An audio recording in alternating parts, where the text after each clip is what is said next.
봉사의 성장. 다른 사람이 그리스도를 만나도록 도울 것. 두 번째 시간. 접촉하는 방법. 10.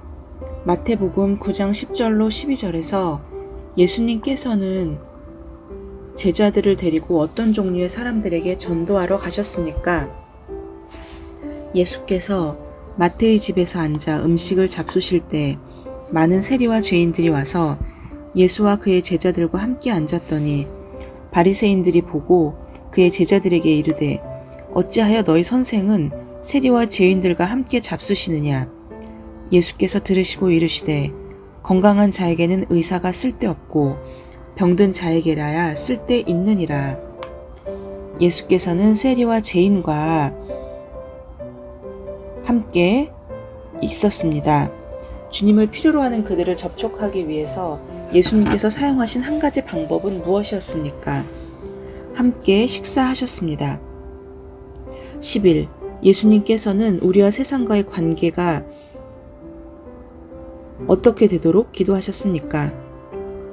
요한복음 11장 15절. 내가 비읍는 것은 그들을 세상에서 데려가시기를 위함이 아니오 다만 악에서 빠지지 않게 보전하시기를 위함이니이다. 우리가 세상에 남아있지만 사탄의 권세로부터 보호되도록 기도하십니다. 12. 바울은 그리스도를 전파하기 위해서 어디서 사람들을 만났습니까? 사도행전 17장 17절, 20장 20절. 회당에서는 유대인과 경건한 사람들과 또 장터에서는 날마다 만나는 사람들과 변론하니 유익한 것은 무엇이든지 공중 앞에서나 각 집에서나 거리낌이 없이 여러분에게 전하여 가르치고.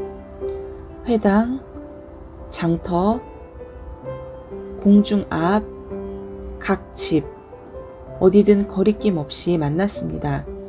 그리스도를 전하는 데 필요한 또 다른 성구들과 그리스도를 전하기 위하여 간증을 사용하는 데 관한 조언을 위해 제2권을 복습하십시오.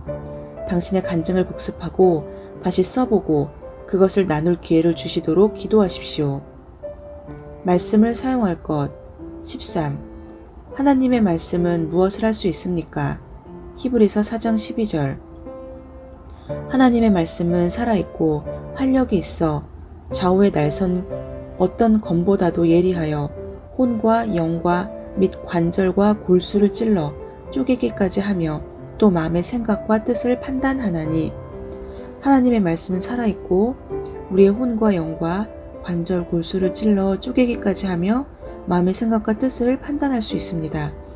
성령의 인도로 잘 선택하여 인용한 말씀보다 더 사람의 가슴을 찌르는 말이 없고 그보다 더 권위 있는 증거도 없다. 14. 우리가 하나님의 인도를 따라 증거하기 위해 하나님의 말씀을 사용한다면 하나님께서는 어떤 약속을 하고 계십니까? 이사야 55장 11절. 내 입에서 나가는 말도 이와 같이 헛되이 내게 돌아오지 아니하고 나의 기뻐하는 뜻을 이루며 내가 보낸 일에 형통함이니라.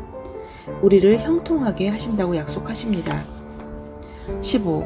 바울은 전도할 때 성경 말씀을 어떻게 사용했습니까? 사도행전 17장 2절로 3절. 바울이 자기의 관례대로 그들에게로 들어가서 새 안식일에 성경을 가지고 강론하며 뜻을 풀어 그리스도가 해를 받고 죽은 자 가운데서 다시 살아나야 할 것을 증언하고 이르되 내가 너희에게 전하는 이 예수가 곧 그리스도라 하니. 바울은 전도할 때 성경 말씀을 강론하며 뜻을 풀어서 설명하였습니다. 16. 바울은 어떤 부류의 사람에게 말씀을 사용했습니까? 사도행전 26장 22절. 하나님의 도우심을 받아 내가 오늘까지 서서 높고 낮은 사람 앞에서 증언하는 것은 선지자들과 모세가 반드시 되리라고 말한 것밖에 없으니. 높은 사람, 낮은 사람 모두에게 말씀을 사용했습니다. 작은 신약 성경 한 권을 휴대하고 전도할 때는 가능한 한 상대방 자신이 인용된 성경 구절을 읽도록 해야 합니다. 이것이 곧 그리스도를 전하는 능력 있는 방법이며 또한 하나님의 말씀 위에 확신을 서야주게 됩니다. 성경 말씀은 하나님의 사람으로 온전케 하며 모든 선한 일을 행하기에 온전케 한다. 디모데후서 3장 17절 고 했습니다. 그리스도를 소개할 것. 17. 바울이 증거한 주제는 무엇이었습니까? 고린도전서 1장 23절로 24절. 우리는 십자가와 못 박힌 그리스도를 전하니 유대인에게는 거리끼는 것이요 이방인에게는 미련한 것이로되 오직 부르심을 받은 자들에게는 유대인이나 헬라인이나 그리스도는 하나님의 능력이요 하나님의 지혜니라. 바울은 십자가에 못 박힌 그리스도를 전하는 그러한 주제로 유대인, 이방인 가리지 않고 그 말씀을 전했습니다. 에베소서 3장 8절. 모든 성도 중에 지극히 작은 자보다 더 작은 나에게 이 은혜를 주신 것은 측량할 수 없는 그리스도의 풍성함을 이방인에게 전하게 하시고 우리에게 은혜 주신 그리스도의 측량할 수 없는 그 풍성함에 대해서 증거하였습니다. 18. 잃어버린 영혼에게 우리가 예수 그리스도를 소개하는 것이 왜 중요합니까? 요한복음 14장 6절. 예수께서 이르시되 내가 곧 길이요 진리요 생명이니 나로 말미암지 않고는 아버지께로 올 자가 없느니라. 우리는 예수 그리스도를 통해서만 하나님 아버지께로 갈 수 있기 때문입니다. 사도행전 4장 12절. 다른 이로서는 구원을 받을 수 없나니 천한 사람 중에 구원을 받을 만한 다른 이름을 우리에게 주신 일이 없음이라 하였더라. 역시 예수 그리스도를 통해서만 우리는 구원을 받을 수 있기 때문입니다. 어떤 경우에서도 그리스도에 대하여 말할 수 있도록 준비하십시오. 복음의 핵심을 알고 계십시오. 그리스도에 대해 설명할 때는 어떻게 하면 분명하고 흥미있게 할 수 있는지 계획하고 연습하십시오. 그 후에는 기도하고 기회를 찾으십시오. 19. 요한복음 3장 16절에서 보여주는 복음의 4가지 요점은 무엇입니까? 첫 번째는 하나님이 세상을 이처럼 사랑하셨다는 것. 두 번째는 그 사랑하셨기 때문에 독생자를 주셨다는 것. 세 번째는 그를 믿는 자마다 멸망하지 않게 하시기 위해서 네 번째는 영생을 얻게 하려 하신다는 것입니다. 20. 그리스도를 전할 때 우리가 꼭 소개해야 할 다른 몇 가지 요소들은 무엇입니까? 로마서 3장 23절. 모든 사람이 죄를 범하였음에 하나님의 영광에 이르지 못하였더니 모든 사람이 죄를 범하였지만 하나님을 믿지 않는 그리스도를 믿지 않는 사람들은 하나님의 영광에 이르지 못한다는 것입니다. 로마서 6장 23절.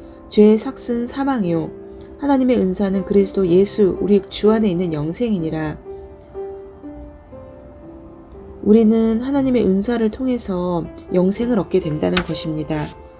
베드로전서 2장 24절. 친히 나무에 달려 그 몸으로 우리 죄를 담당하셨으니 이는 우리로 죄에 대하여 죽고 의에 대하여 살게 하려 하심이라. 그가 채찍에 맞음으로 너희는 나음을 얻었나니 우리는 예수 그리스도의 고난과 그리고 죽음을 통해서 죄를 사하여졌고 우리는 나음을 얻게 되었습니다. 에베소서 2장 8절로 9절. 너희는 그 은혜에 의하여 믿음으로 말미암아 구원을 받았으니 이것은 너희에게서 난 것이 아니요 하나님의 선물이라. 우리는 하나님의 은혜 그리고 선물을 통해서 구원을 받았습니다.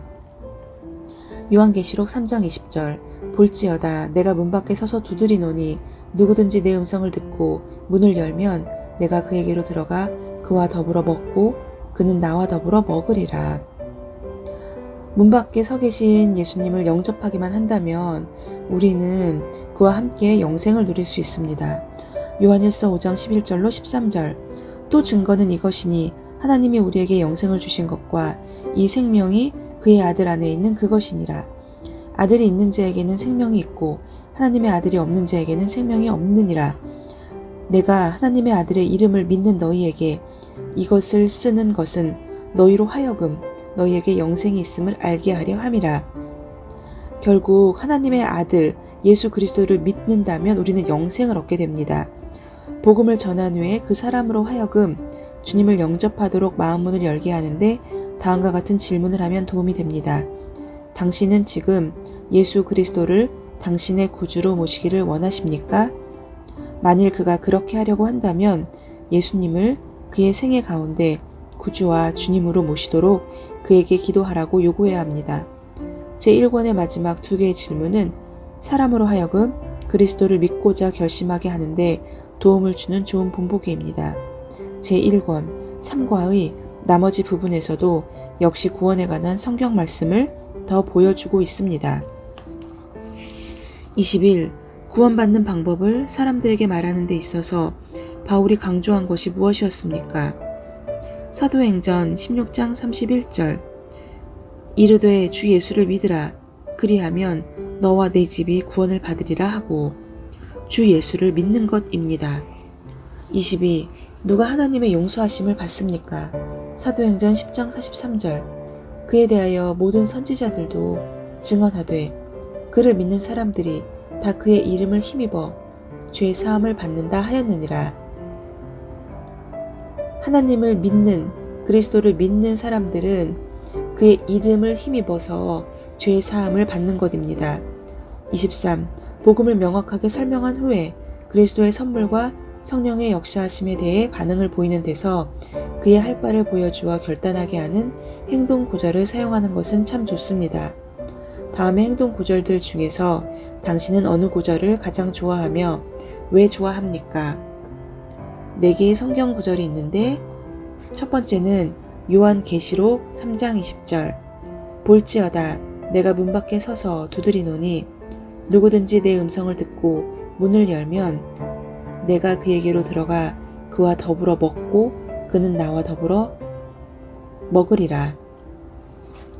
요한복음 5장 24절 내가 진실로 진실로 너희에게 이르노니 내 말을 듣고 또 나 보내신 이를 믿는 자는 영생을 얻었고 심판에 이르지 아니하나니 사망에서 생명으로 옮겼느니라.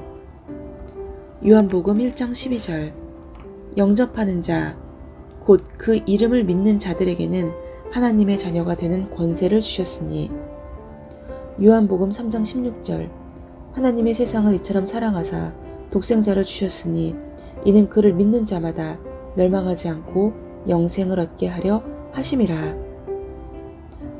아멘.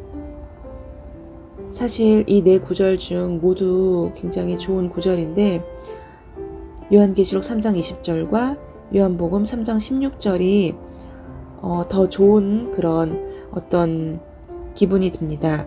요한계시록 3장 20절에는 하나님께서 우리 문 밖에서 계속 우리를 두드리고 계시는데 우리는 그 문을 열기만 하면 되는데 그렇게 하지 않았을 때 그런 어떤 하나님의 마음 그런 것들이 좀 느껴지는 것 같고 요한복음 3장 16절에서는 하나님이 세상을 이렇게 사랑하셨기 때문에 그의 정말 사랑하는 아들을 우리에게 주심으로 그를 대신 죽게 함으로 인해서 우리가 영생을 얻게 되었다는 그 사실입니다. 가장 사랑하는 자녀를 우리에게 주셨다는 거, 그것이 또 하나님의 그런 사랑을 느끼게 해주는 구절이라고 생각이 듭니다. 오늘 하루 하나님의 크신 은혜와 크신 사랑과 그리고 바꿀 수 없는 그러한 어떤 마음을 기억하면서 저희가 또 하루 승리하는 그런 믿음 안에서 승리하는 하루 되시기를 바랍니다. 샬롬.